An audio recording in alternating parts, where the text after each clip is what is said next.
4500 കൊച്ചി പോയി വന്നാൽ അതും ഫ്ലൈറ്റിൽ എങ്ങനെയാണല്ലേ പറഞ്ഞുതരാൻ വാ.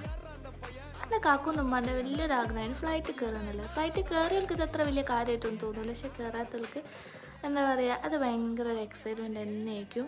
അപ്പോൾ ഞങ്ങൾക്ക് ആദ്യം കുറച്ച് കൺഫ്യൂഷൻ ഉണ്ടായി, ഇതുവരെ കണ്ടിട്ടും കേട്ടിട്ടും ഒട്ടും പരിചയമില്ലാത്ത ആൾക്കാരോടൊപ്പമാണ് പോകുന്നത്. അപ്പോൾ എന്തായി തീരുന്നില്ല. പക്ഷേ ഞങ്ങളുടെ പ്രതീക്ഷകളൊക്കെ തകിടം മറിച്ചുകൊണ്ട് age is just a number എന്ന് പറയാൻ പറ്റിയ കുറേ ടീംസ് ആ കൂട്ടത്തിലുണ്ടായിട്ട് ഇപ്പോൾ തിരിച്ചു വരുമ്പോൾ ഞങ്ങൾ പുതിയ ട്രിപ്പ് പ്ലാൻ ചെയ്തിട്ടാണ് ഞങ്ങൾ വന്നത്. അപ്പോൾ ഒരാൾക്ക് 4500 റേറ്റ് വരുന്നത്. പിന്നെ ആധാർ കാർഡാണ് വേണ്ടത്. ഒരു ദിവസം കൊണ്ട് കൊച്ചിയിൽ കറങ്ങാൻ പറ്റുന്ന സ്ഥലങ്ങളൊക്കെ കവർ ചെയ്തിട്ടുണ്ട്. പിന്നെ 2 നേരത്തെ ഫുഡാണ് ഉണ്ടാകുക, ഉച്ചക്കത്തും രാത്രിയത്തും ഫുഡ് ഉണ്ടാവും.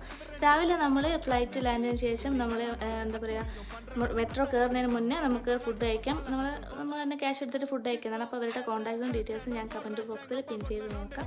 ഫ്ലൈറ്റ് കയറാത്തവരുണ്ടെങ്കിൽ ഒന്ന് എക്സ്പീരിയൻസ് ചെയ്ത് കൊടുക്കുക, അടിപൊളിയാണ്.